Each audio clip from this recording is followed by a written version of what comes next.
张家口爆炸事故，死者多是大货司机，当时正在车中睡觉。王凯，爆炸事故现场摄影李俊辉，死者中大部分是大货司机，当时大家都在车中睡觉。一名伤者告诉记者，28日0时41分，张家口市桥东区盛华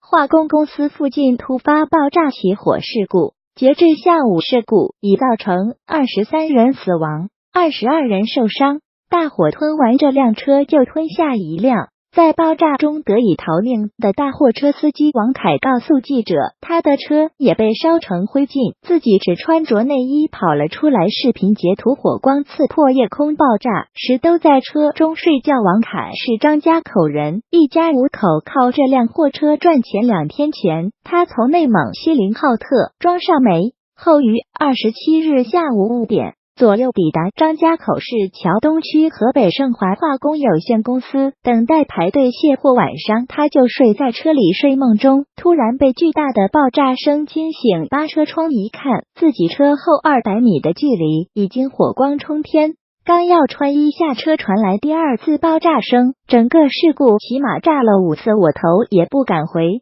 王凯说，火势迅速蔓延，很快他的车也被烧了，自己衣服鞋子都没来得及穿，就穿了一件内衣，跳下车往前跑了出去。逃生出来的王凯说自己没有受伤，只是头发烧着了点。跑远后，一名司机借给了他一件外套穿，不过他看到现场有不少司机被烧伤。28日下午，记者在现场看到警戒线外停着几十辆等消息的大货车，这些大货车都是给附近的化工企业送货的。来自山东的司机狄师傅告诉记者，通常这些货车运送的是煤炭以及包括工业盐在内的化工原料。狄师傅介绍，每次排队给企业卸货都需要1天左右，加上跑车也很辛苦，我们晚上基本上都睡在车上。多段事发现场的视频显示，现场的车与车之间仅相隔2-3米远，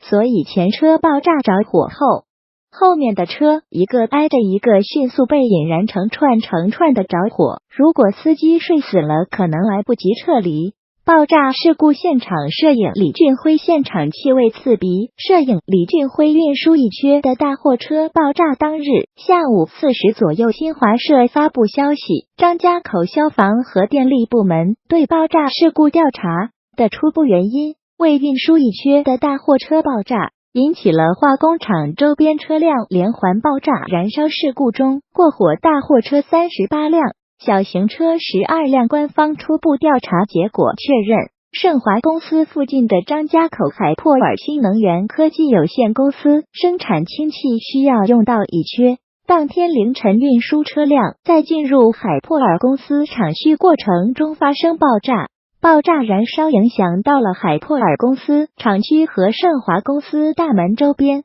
并引爆了路边停靠的多辆大型货车。海珀尔是张家口一家生产氢能的新能源科技公司，采用电解水制氢技术，今年计划投产的一期工程产能2000立方米每小时，相当于每天生产约4吨氢气供给。张家口市新引进的氢能源电池公交车乙炔又名电石气易燃，有毒，一般用来照明、焊接。当与空气或氧气混合时，能形成爆炸性混合物，遇明火、高温物体、静电和放射线等点火源后，极易引起燃烧爆炸。当混有磷化氢、硫化氢时，乙炔的毒性将增大。盛华化工大门被殃及，摄影李俊辉，盛华化工厂区内，摄影李俊辉家属被通知做 DNA 比对。28日15时许，在距离事故现场约3公里的一个售楼处，当地临时设置了事故失联者、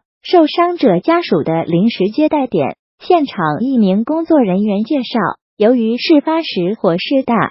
部分遗体已难以辨认，需要进行 DNA 比对。已经来了一部分失联者家属，还有一部分家属远在外地，正在来的路上了。一名河北当地的货车司机家属告诉记者，他的哥哥今年45岁，平时靠跑大货车拉货为生。爆炸发生后，有工作人员通知说，我哥在失联人员的名单中，现在有一部分事故现场的遗体被清理出来，需要直系亲属来比对 DNA 信息。我哥有一个女儿，现在在外地上大学。